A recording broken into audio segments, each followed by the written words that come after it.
ઓમ શ્રી પરમાત્મને નમઃ. આપ સાંભળી રહ્યા છો આપણી યુટ્યુબ ચેનલ ધાર્મિક, એમાં આપ સૌનું હાર્દિક સ્વાગત છે.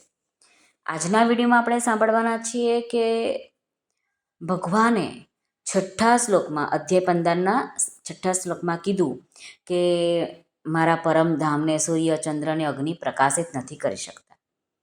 એ સ્પષ્ટ નતો થઈ શક્યો. તેનું જ સ્પષ્ટીકરણ આજના શ્લોકમાં ભગવાન કરે છે. આજનો શ્લોક છે અધ્યાય 15 પુરુષોત્તમ યોગનો શ્લોક ક્રમાંક 12.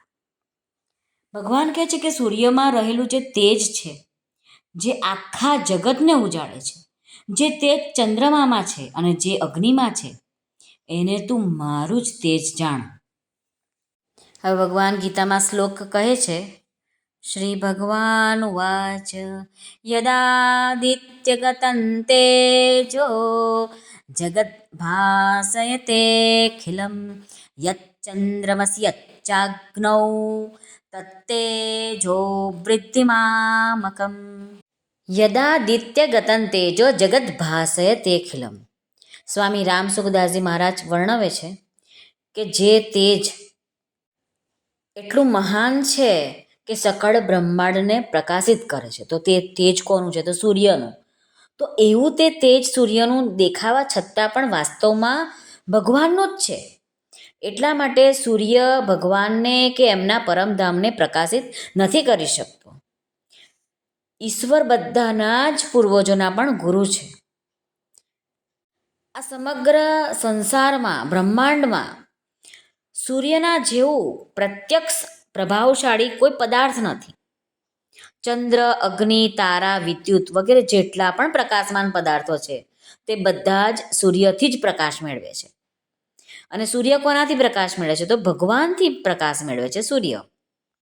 જો ભગવાનથી પ્રકાશ મળવાને કારણે સૂર્ય આટલો પ્રભાવશાળી અને વિલક્ષણ હોય, ત્યારે પોતે ભગવાન કેટલા વિલક્ષણ અને પ્રભાવશાળી હશે. આવો વિચાર કરવાથી જ આપમેળે ભગવાન તરફ આકર્ષણ થઈ જાય છે. સૂર્ય નેત્રોના અધિષ્ઠાતા દેવતા છે. આથી નેત્રોમાં જે પ્રકાશ છે, એટલે કે જોવાની શક્તિ છે, તે પણ પરંપરાથી ભગવાન પાસેથી જ આપણા બધાને મળેલી છે.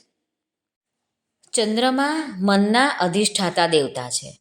આથી મનમાં પણ જે પ્રકાશ થાય છે, એટલે મનન કરવાની શક્તિ આપણામાં જે છે તે પણ પરંપરાથી ભગવાન પાસેથી જ આવેલી છે, એમ આપણે બધાએ સમજવી જોઈએ. અગ્નિમાં જે તેજ છે તે ભગવાન તરફથી મળેલું છે. તો અગ્નિ જે છે તે વાણીના અધિષ્ઠાતા દેવતા છે. આથી વાણીમાં જે પ્રકાશ છે, એટલે કે અર્થ પ્રકાશ કરવાની શક્તિ, તે પણ પરંપરાથી ભગવાન પાસેથી જ આવેલી છે. આપણું કશું છે જ નહીં અહીંયા, બધું ભગવાનનું જ છે. તત્ તેજો વૃદ્ધિમામકમ. જે તેજ સૂર્ય, ચંદ્રમા અને અગ્નિમાં છે ને, તે તેજ તું મારાથી જ છે એમ માન, એમ ભગવાનને કહે છે. ભગવાન અર્જુનને કહે છે.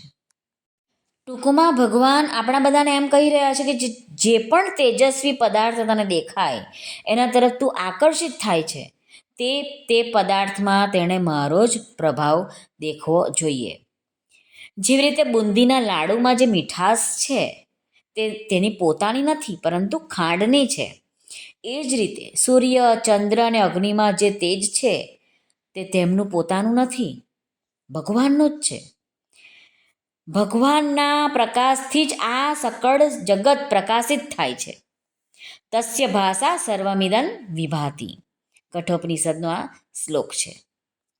ભગવાન બધી જ્યોતિઓનો પણ જ્યોતિ છે. તો જ્યોતિષામપી તજ્જ્યોતિ. સૂર્ય, ચંદ્ર અને અગ્નિ ક્રમશઃ નેત્ર, મન અને વાણીના અધિષ્ઠાતા દેવતા છે અને એમને પ્રકાશિત કરવાવાળા છે. મનુષ્ય પોતાના ભાવોને પ્રગટ કરવા અને સમજવાને માટે નેત્ર, મન અને વાણી, આ 3 ઇન્દ્રિયોનો જ ઉપયોગ કરે છે. એ 3 ઇન્દ્રિયો જેટલો પ્રકાશ કરે છે, એટલો પ્રકાશ બીજી ઇન્દ્રિયો નથી કરી શકતી. પ્રકાશ એટલે કે જ્ઞાન મેળવવું, જ્ઞાન થવું. તો આ જે વસ્તુ છે, આપણામાં જે જ્ઞાન થાય છે, તે કોણ કરાવે છે? તો કે જે ભગવાન પોતે જ કરાવે છે. તો જ આપણામાં આ જ્ઞાન થાય છે. આ શ્લોકને અનુરૂપ એક વાર્તા છે. કઠોપનિષદની. તે વાર્તા આપણે બીજા વિડીયોમાં કહીશું. આજે આપણે અહીં સમાપ્ત કરીએ આપણો વિડીયો. શ્રી કૃષ્ણ અર્પણમસ્તુ. સર્વને ભાવથી જય શ્રી કૃષ્ણ. રાધે રાધે.